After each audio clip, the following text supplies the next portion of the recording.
All right, so I'm trying mine, and I'm not really noticing anything happening. So the situation is the following. It is a spontaneous reaction, but it's slow.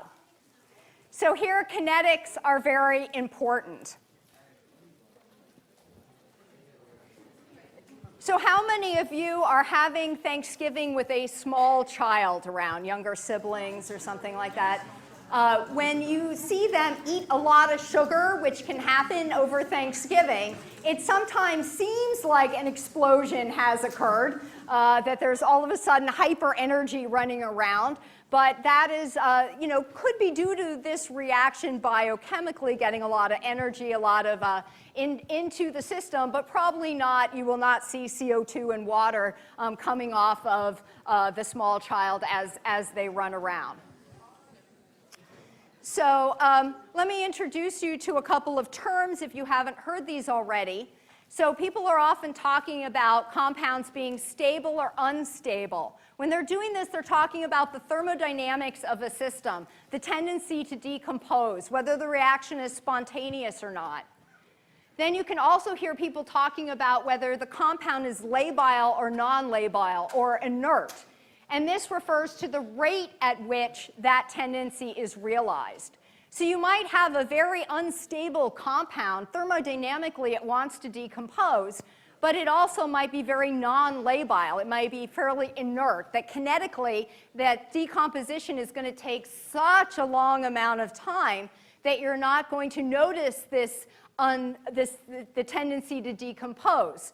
So these two can play off each other. So you can have materials that are very unstable thermodynamically, but you won't really see them decompose because the rate is just way, way too slow. So you know for this particular reaction, this is how we get energy. We make ATPs of energy for the body. So it's slow, but in the body we have to do something about that because we need energy to keep going. And so to be a useful energy source, the oxidation must be fast enough. So does anyone know in the body what happens to make that reaction faster? Enzymes, right. So enzymes are catalysts, and they will speed up the reaction. So let me just give one more example. Some of you may have heard the commercial from De Beers, "A diamond is forever." If you haven't, you will probably hear that quite often between now and the Christmas season. This is a very popular time, I guess, for people to buy each other diamonds. But if you look at the thermodynamics of this, graphite is actually much more stable than diamonds by 2,900 joules. So one could argue that graphite is forever, not that diamonds are forever. Of course, here, kinetics are on the side of the diamond.